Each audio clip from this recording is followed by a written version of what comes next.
മയിലേ, D എഴുന്നേൽക്കടി. പ്രിയപ്പെട്ടവന്റെ മാറിനെ പുണർന്ന് സുഖകരമായ ആലസ്യത്തിലായിരുന്നു. ഇമകളൊന്ന് ചിമ്മിയടച്ച് ഒന്നുകൂടി അവനിലേക്ക് ഇഴുകി ചേർന്ന് കിടന്നു. മയിലേ, കോളേജിൽ പോവണ്ടേ? വേണ്ട, കണ്ണുകൾ തുറക്കാതെ മറുപടി കൊടുത്തു. ഡി മടിച്ചി, എഴുന്നേൽക്കടി. നന്ദൻ അവളുടെ മൂക്കിൻ തുമ്പിൽ മൃദുവായെന്ന് കടിച്ചതും മയിലൊന്ന് ചിണുങ്ങി. പ്ലീസ് നന്ദ, എനിക്ക് ഒന്നുകൂടി നിന്നെ പുണർന്നൊന്നുറങ്ങണം. ഇങ്ങനെ മടിയാൽ എന്തു ചെയ്യും? കുറെ കഷ്ടപ്പെടുവല്ലോ. ഇന്നൊരു ദിവസം മതി നന്ദ. ഇന്നലെ വിവാഹം കഴിഞ്ഞതല്ലേ ഉള്ളൂ. ഇന്ന് പോകില്ലെന്ന് നന്ദൻ തീരുമാനിച്ചതാണ്. ഇന്നലെ വിവാഹം കഴിഞ്ഞതല്ലേ ഉള്ളൂ. മയിലിനെ ശുണ്ടിക്കയറ്റം മാത്രം പറഞ്ഞതാണ്. ഇങ്ങോട്ട് കിടക്കടാ. എഴുന്നേൽക്കാൻ ഒരുങ്ങി നന്ദനെ വലിച്ച് കിടക്കയിലിട്ടു. അവന്റെ കാൽമുട്ടിന് മുകളിൽ വലത് കാൽ ഉയർത്തി വെച്ച് നെഞ്ചിലേക്ക് മുഖം പൂഴ്ത്തി പൊതിഞ്ഞു പിടിച്ചു. നന്ദനിലൊരു കുളിര് വന്ന് മൂടി പുതപ്പിച്ചു. നഷ്ടമായ പ്രണയം അതിന്റെ ഇരട്ടിയിലേറെ വസന്തമായി വിരിഞ്ഞ് സൗരഭ്യം പൊഴിക്കുന്നതറിഞ്ഞു. മേലെ മയിലിന്റെ തലമുടി വകഞ്ഞു മാറ്റി മുഖം അതിലേക്ക് ഒളിപ്പിച്ചു. ഇക്ലിയൽ അവളൊന്ന് പിടഞ്ഞു. അല്ല, എന്തോ ഉദ്ദേശം? മയില് കണ്ണു തുറന്ന് അവനെ നോക്കി. അങ്ങനെ പ്രത്യേകിച്ചൊന്നുമില്ല. കള്ളച്ചിരിയിൽ നന്ദന്റെ മുഖം തെളിഞ്ഞു. ഒന്നു മൂളി അവൾ വീണ്ടും കിടന്നു. നന്ദന്റെ ചുണ്ടുകളും വിരലുകളും അവളുടെ മുഖത്തും മേനിയിലും കുസൃതി കാട്ടി പാഞ്ഞു നടന്നു. നന്ദ, പ്രാണനിൽ പ്രണയം നിറച്ചു വിളിച്ചു, അത്രയേറെ ഇഷ്ടത്തോടെ. എന്തോ അവളോടുള്ള അത്രയും പ്രണയത്തോടെ അവനും വിളി കേട്ടു. എന്തിനാ നന്ദ എന്നെ ഇത്രയേറെ പ്രണയിക്കുന്നത്? അത്രമേൽ ഇഷ്ടമുള്ളതിനാൽ. എത്രയേറെ? നിന്നോളം കാതരമായി ചെവിയിൽ പറഞ്ഞു. കേൾക്കാനുള്ള കൊതി കൊണ്ട് ചോദിച്ചതാണ്. അവൾക്കറിയാം നന്ദന് എത്രത്തോളം പ്രണയമുണ്ടെന്ന്. ഇപ്പോഴും അവന്റെ സ്നേഹം തിരിച്ചറിയുന്നുണ്ട്. I love you Nanda. പ്രണയാതുരമായി നന്ദന്റെ ചുണ്ടിൽ അതിരങ്ങൾ അമർത്തി ചുംബിച്ചു. Love you too. കാത്തിരുന്ന പോലെ അവൻ മയിലിന്റെ ചൊടികളിൽ തേന്നുകർന്നു തുടങ്ങി. ശരീരം വരങ്ങി മുറുകി തുടങ്ങിയതോടെ അവൾ അവനെ വരിഞ്ഞു മുറുക്കി. ശ്വാസം എടുക്കാൻ വീഴ്ചവളുടെ ചുണ്ടിൽ പതിയെ സ്വതന്ത്രമാക്കി പുഞ്ചിരിച്ചു. മഷളൻ. നന്ദന്റെ മൂക്കിൻ തുമ്പിൽ മൃദുവായി അവൾ വേദനിപ്പിച്ചു. നോവുന്നുണ്ട് കേട്ടോ. നോവട്ടെ. പറഞ്ഞതിനൊപ്പം അവൾ ചിരിച്ചുപോയി. കൂടെ അവനും ചേർന്നു. കുറച്ചു സമയം കൂടി കടന്ന ശേഷം എഴുന്നേറ്റ് ബാത്റൂമിൽ കയറി. ഫ്രഷായിട്ട് വരുമ്പോഴേക്കും കണ്ടത് നന്ദന്റെ നെഞ്ചിൽ കിടന്ന് കുസൃതി കാട്ടുന്ന കല്ലുമോളെ. മയില് സാരി വേറെ എടുത്തു കൊടുത്തു. അവൾ സാരി കൊടുക്കുന്നതാണ് നന്ദന് ഇഷ്ടം. മുടി ചീകി ഒതുക്കി വന്നു. കല്ലുമോൾക്ക് നേരെ കൈനീട്ടി. വാടി പെണ്ണെ, വിശക്കുന്നില്ലേ? കൈനീട്ടിയ മയിലിനെ പറ്റിച്ച് കല്ലുമോൾ ചിരിയോടെ അച്ചയുടെ മാറിലമർന്നു. ചെല്ലടി പെണ്ണെ, ഇല്ലെങ്കിൽ അമ്മ പാല് തരില്ല. കല്ലുമോൾ തല ഉയർത്തി അച്ചയെ നോക്കി. അവന്റെ പുഞ്ചിരിയുടെ അർത്ഥം മനസ്സിലായതുപോലെ അമ്മയിലേക്ക് വലിഞ്ഞു കയറി. നന്ദനരികിലിരുന്ന് അവൾ കുഞ്ഞിന് പാല് കൊടുത്തു. എന്താ നോക്കുന്നേ? കുഞ്ഞിന് പാല് കൊടുക്കുന്നത് കണ്ടിട്ടില്ലേ? മയില് നന്ദനോട് കുറുമ്പെടുത്തു. ഞാനും കുഞ്ഞാണെന്ന് കരുതിക്കൂടെ? കുസൃതിയോടുള്ള ചോദ്യം കേട്ട് മയിലിന്റെ മുഖം ചെമ്പരത്തിപ്പൂ പോലെ ചുമപ്പായി. പൊടത്തെമ്മാടി. ചിരിയോടെ അവൻ നേരെ കൈവീശി. തെന്നിയകന്ന് നന്ദൻ ഉറക്കെ ചിരിച്ചു. എന്തോന്നടാ, എഴുന്നേക്ക സമയമായില്ലേ? മണി 9 കഴിഞ്ഞല്ലോ. പുറത്ത് ജാനകിയമ്മയുടെ സ്വരം കേട്ടതും അവന്റെ ചിരി പെട്ടെന്ന് നിന്നു. മയില് ചമ്മലോടെ ചാടി എഴുന്നേറ്റു. വെപ്രാളത്തോടെ കതക് തുറന്നു. മുന്നിൽ ആവി പറക്കുന്ന ചായയുമായി അമ്മ നിൽക്കുന്നു. പെട്ടെന്ന് മയിൽ പരിഭ്രമം പ്രകടമായി. ആരെയും കാണാത്തോണ്ട് ഇങ്ങോട്ട് കൊണ്ടുവന്നതാ. രണ്ടുപേരും ചായ കുടിക്ക്. അമ്മ നീട്ടിയ ചായക്കപ്പ് വാങ്ങി നന്ദൻ അരികിലേക്ക് ചെന്നു. നന്ദ ചായ. എഴുന്നിട്ട് മുഖം കഴുകി വന്ന് കുടിക്കേ. ഓ പിന്നെ ഇങ്ങോട്ട് താ കൊച്ചേ. അവന് ചായ കൊടുത്തിട്ട് അവളും കുടിച്ചു. ഞാൻ ഫ്രഷായിട്ട് വരാം. നമുക്ക് ഒരിടം വരെ പോവണം. എവിടെയാണെന്ന് അവനും എവിടേക്കാണെന്ന് അവളും ചോദിച്ചില്ല.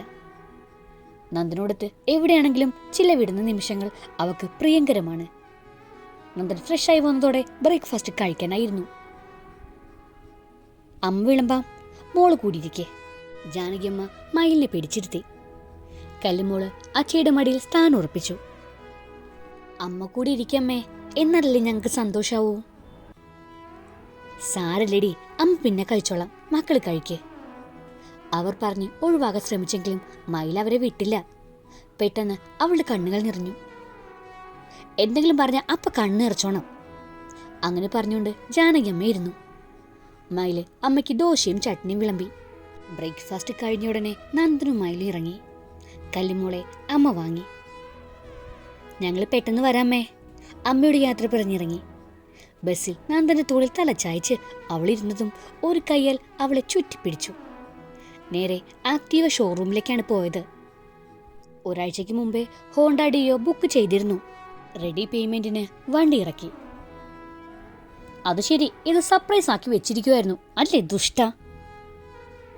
സർപ്രൈസ് ഇല്ലെങ്കിൽ എന്തുവാ ഒരു സുഖം. കുറച്ചു സമയത്തേക്ക് അവൾ മുഖം വീർപ്പിച്ചു നിന്നു. സ്കൂട്ടർ ഇഷ്ടമായ പെണ്ണെ? നന്ദന്റെ ഇഷ്ട എനിക്കും. മനസ്സ് നിറഞ്ഞു. എന്റെ ഇഷ്ടം മാത്രല്ല മയിലെ, നിന്റെ ഇഷ്ടം അതും പ്രധാനാണ്. എനിക്ക് ഇഷ്ടായി നന്ദ. എങ്കി വാ പോകാം.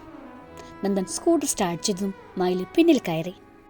അവനോട് ചേർന്ന് ചുമലിലേക്ക് തലചായ്ച്ചു.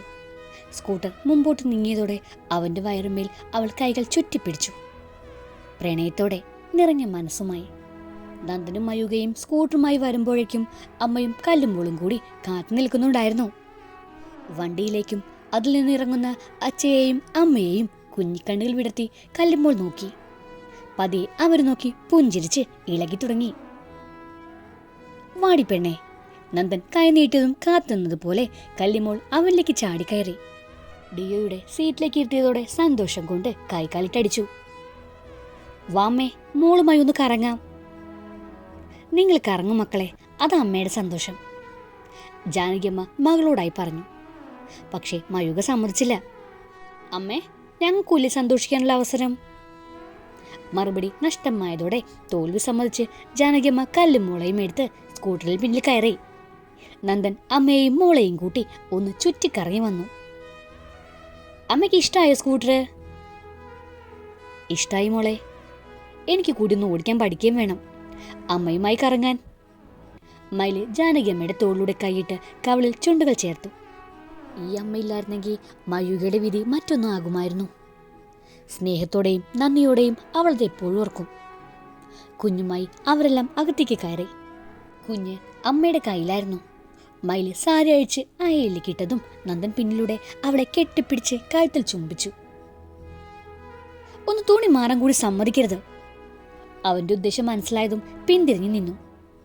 വാക്കുകൾ പൂർണ്ണമാകും മുമ്പേ അവളുടെ ചുടികളെ മുഴുവനായി അവന്റെ അതിരങ്ങൾ കവർന്നു. യാതൊരു ധൃതിയും കൂടാതെ പൊക്കിയെടുത്ത് കിടക്കയിലേക്ക് കിടത്തി അവളുടെ കൂടെ അവനും ചാഞ്ഞു. നാളെ മുതൽ കോളേജിൽ പോവേണ്ടേ? വരുന്നത് ക്ഷീണിച്ചായിരിക്കും. പഠിത്തം കൂടി കഴിഞ്ഞ് ഒരു സമയവും കിടക്കുമ്പോ പിന്നെ നീ എന്തിനെങ്കിലും സമ്മതിക്കൂ? അതിന് നാളെ ആര് കോളേജിൽ പോകുന്നു? ഒന്നും അറിയാത്ത പോലെ മയിൽ ചോദിച്ചതും നന്ദനും ഞെട്ടി. അല്ല മയിലേ, എന്താ നിന്റെ ഉദ്ദേശം? മനസ്സിലാവാത്ത പോലെ അവളെ മീഴ്ച്ചു നോക്കി. എന്തുദ്ദേശം? അവൾക്ക് അറിയാത്ത ഭാവം നടിച്ചു. പഠിക്കണം എന്നൊന്നുമില്ലേ? ഉണ്ടല്ലോ. പിന്നെ ഒരാഴ്ച കഴിഞ്ഞ് പോയാൽ മതി. എനിക്ക് നന്ദനോടൊത്ത് കുറച്ച് നിമിഷങ്ങൾ ചിലവഴിക്കണം. നന്ദനിലേക്ക് അണഞ്ഞ് മൃദുവായി നെഞ്ചിൽ കടിച്ച ശേഷം നോവിച്ചെടുത്ത് ചുണ്ടുകൾ അമർത്തി. ഇത് കുറച്ച് ഓവറാണ് മയിലേ. നന്ദൻ ഗൗരവത്തോടെ പറഞ്ഞതും മയില് പിടഞ്ഞെഴുന്നേറ്റ് കണ്ണുകൾ നിറച്ച് തിരിഞ്ഞിരുന്നു. അവനത് കണ്ടതും സങ്കടമായി. നോക്കുമയിലെ, നിന്നെ വിഷമിപ്പിക്കാൻ പറഞ്ഞതല്ല.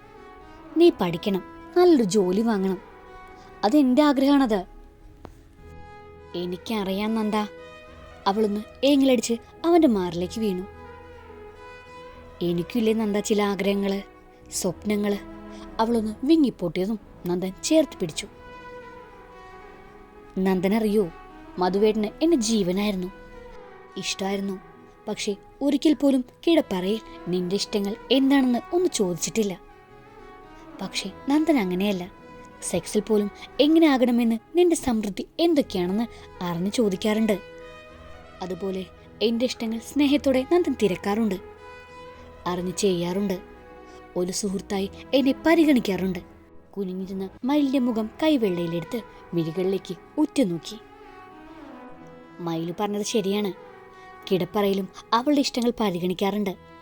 എന്നാൽ സെക്സ് എന്നത് ആവർത്തനമായ ചടങ്ങായോ ഒരാളുടെ മാത്രം ആവശ്യമായോ തോന്നിയിട്ടില്ല. പൂർണ്ണ മനസ്സോടെ ഇരുവരും സഹകരിച്ച് മനസ്സറിഞ്ഞ് ചെയ്യുമ്പോഴേ ഏതൊരു പ്രവൃത്തിക്കും ഒരു സംതൃപ്തി ഉണ്ടാവൂ. ഭാര്യ എന്ന ഭർത്താവിന് മുകളിലേക്കോ താഴേക്കോ ആവരുത് സ്ഥാനം. ഒപ്പം നിർത്തി തുല്യത നൽകണം. എങ്കിലേ ദാമ്പത്യം മനോഹരാവൂ, ജീവിതം ആസ്വദിക്കാൻ കഴിയൂ. മയിലിനെ സംബന്ധിച്ച് നന്ദൻ ഭർത്താവ് മാത്രമല്ല, നല്ലൊരു സുഹൃത്തു കൂടിയാണ്. അവളുടെ ഇഷ്ടങ്ങൾ അറിയുന്ന, മനസ്സിലാക്കുന്ന ജീവിത പങ്കാളി. ഈ ലവ് സ്റ്റോറിയുടെ ബാക്കി കേൾക്കാൻ നിങ്ങൾക്ക് താല്പര്യമുണ്ടെങ്കിൽ സബ്സ്ക്രൈബ് ചെയ്ത് സപ്പോർട്ട് ചെയ്യുക. കൂടുതൽ തന്നെ ബെല്ലൈക്കണും പ്രസ് ചെയ്യാൻ മറക്കരുത്. Thank you.